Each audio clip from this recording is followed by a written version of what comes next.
आपले मागासवर्ग आयोगाचे अध्यक्ष जस्टिस सुकरे साहेब आणि सर्व मी नाव घेत नाही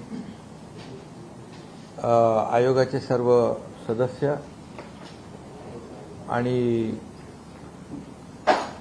मुख्य सचिव, अतिरिक्त मुख्य सचिव आणि भांगे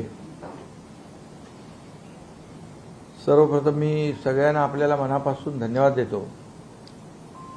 आपल्या सगळ्यांचे आभारही मानतो. याचं कारण एवढ्या जलद गतीने एवढा मोठा सर्वे आपण पूर्ण केला. मराठा समाजाचं शैक्षणिक आणि सामाजिक आर्थिक मागासलेपण तपासण्यासाठी राज्य शासनाने राज्य मागास वर्गाला टर्म्स ऑफ रेफरन्स दिला होता आणि त्याप्रमाणे राज्य मागास वर्ग आयोगाने अतिशय वारफुटिंगवर मी म्हणेन डे नाईट काम केलं आणि जवळपास यामध्ये 3.5 ते 4 लाख लोक डे नाईट काम करत होते आणि आपल्याला यामध्ये अनेक लोकांनी मदत केली जे यापूर्वी देखील देवेंद्र फडणवीसजी मुख्यमंत्री असताना जे मराठा समाजाला आरक्षण दिलं होतं आणि ते सुप्रीम कोर्टात टिकलं होतं,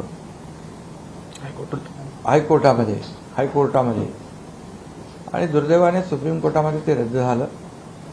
पण हायकोर्टामध्ये जे आणि मराठा समाजाला आरक्षण देण्यासंदर्भात ज्यांनी त्यावेळेस सहकार्य केलं होतं या सगळ्यांची मदत आपल्याला या कामामध्ये मिळाली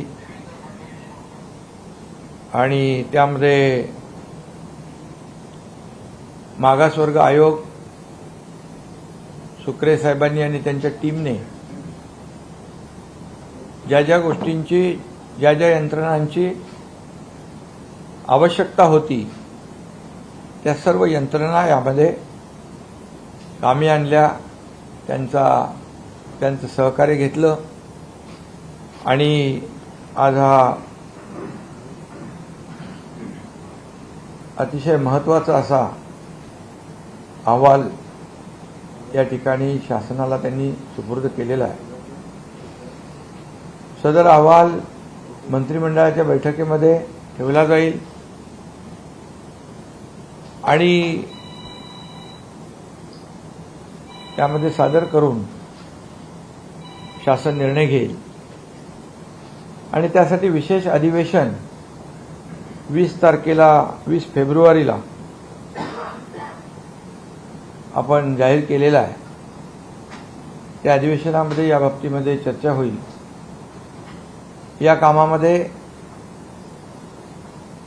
जिल्हाधिकारी, विभागीय आयुक्त, मनपा आयुक्त आणि त्यांची सगळी टीम हे काम करत होती आणि जवळपास 2.25 कोटींपेक्षा जास्त कुटुंबांचं सर्वेक्षण यामध्ये करण्यात आलं.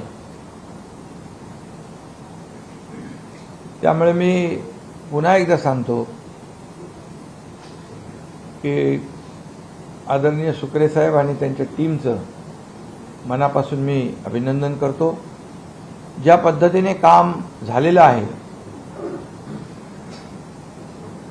त्यामुळे आम्हाला शासनाला विश्वास आहे की मराठा समाजाला शैक्षणिक आणि सामाजिक मागासलेपणावर टिकणारं, कायद्याच्या चौकटीत बसणारं आरक्षण ओबीसीला कोणताही धक्का न लावता, इतर समाजावर कुठलाही अन्याय न करता या ठिकाणी मराठा समाजाला देय असलेलं टिकणारं आणि कायद्याच्या चौकटीत बसणारं आरक्षण देता येईल, मिळेल असा विश्वास आम्हाला वाटतो. त्यामुळे मी पुन्हा एकदा आपल्या सगळ्यांना मनापासून आज जास्त बोलणं या ठिकाणी उचित नाही. आपण आम्हाला अहवाल दिलेला आहे, सुपूर्द केला आहे. त्यासाठी खूप आपण सगळ्यांनी मेहनत परिश्रम घेतलेले आहेत आणि त्यामुळे मी पुन्हा एकदा शासनाच्या वतीने मनापासून आपल्याला धन्यवाद देतो.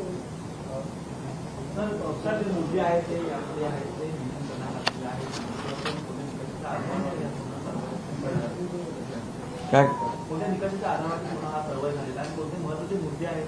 ते आता आयोग अहवाल आमच्याकडे आलाय. अहवाल आता आम्ही मंत्रिमंडळाच्या बैठकीत ठेवू. त्यानंतर याच्यामध्ये सगळ्या गोष्टी स्पष्ट होतील. मराठा समाजाला आरक्षण मिळाल्यानंतर जे आता ओबीसी मध्ये काही मराठा समाजाची लोक म्हणजे कुटुंब आहेत ते ओबीसी मध्ये गेलेले आहेत. आता हे जे मराठा समाजाचं स्पेशल आरक्षण असेल ते त्यांना लागू होईल का? नाही, याच्यामध्ये मराठा समाजाला आरक्षण आपण देताना जे तुम्ही म्हणाला ते कुणबी दाखल्यांचा विषय, ज्याच्या जुन्या नोंदी कुणबी आहेत 1967 पूर्वीच्या, त्या जुन्या नोंदीचा कायदा आहे पूर्वीचा, आपण काय नवीन केलेला नाही. आणि त्याप्रमाणे जुन्या नोंदी ज्या आहेत त्याचा वेगळा नियम आहे, कायदा आहे.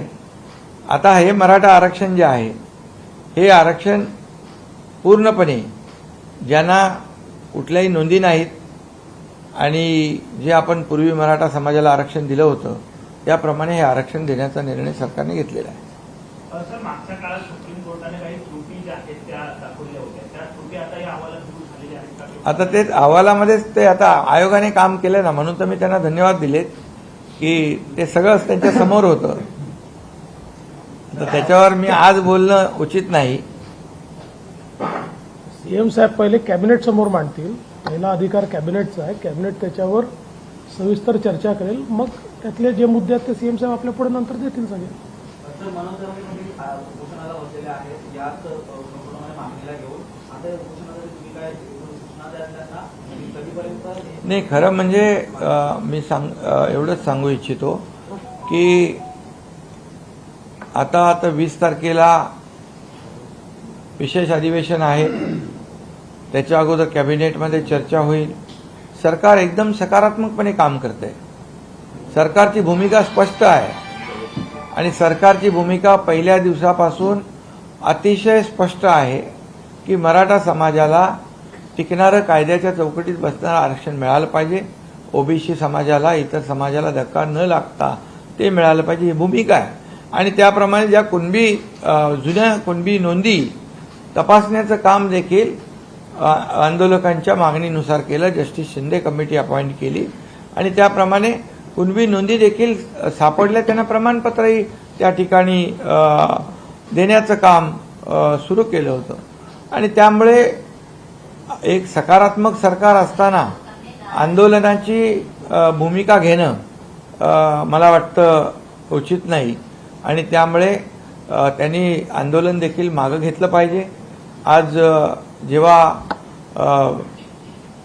काही त्याच्यामध्ये अडथळे होते, काही बाबी अस्पष्ट होत्या अगोदरच्या GR मध्ये, त्या देखील आम्ही सुटसुटीत सुलभपणे दाखले कसे मिळतील ज्यांच्या कुणबी नोंदी जुन्या आहेत त्यांना. त्यामुळे सरकार पूर्णपणे सकारात्मक आहे आणि त्यामुळे आंदोलकांनी सरकार सकारात्मक असल्यामुळे आंदोलन एकतर करायला नको होतं, दुर्दैवाने ते झालं.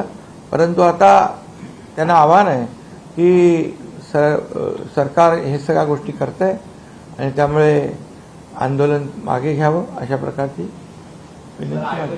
या अहवालानंतर जरी मराठा समाजाला कुणबीमधून आरक्षण देणं आणि ओबीसीमध्ये जरी आरक्षण देण्याचा मार्ग मोकळा झाला तरी ओबीसी समाज यावरती नाराजीची भूमिका व्यक्त करतोय, त्यांना कसं सरकार हाताळणार? नाही, यामध्ये मी पहिल्यांदाच सांगितलं की सरकारची भूमिका कुठल्याही समाजाचं आरक्षण काढून दुसऱ्या समाजाला देण्याची भूमिका नाही. ही भूमिका अगदी पहिल्या दिवसापासून आम्ही मांडतोय आणि जे जे काय आम्ही निर्णय घेतोय ते कुठलेही निर्णय इतर समाजावर अन्याय होऊन मराठा समाजाला न्याय देण्याचं काम त्या ह्याच्यातून होईल असं कुठलंही आम्ही, शेवटी सगळे समाज आम्हाला एकच आहे, एक समान आहे.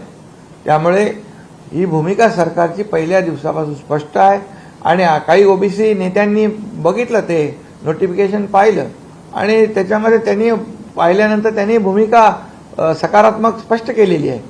त्यामुळे आणखी ज्यांचा काही गैरसमज असेल तोही दूर होईल. धन्यवाद.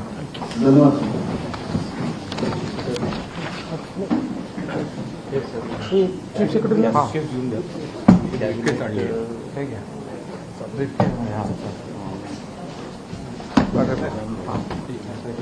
हो करेक्ट.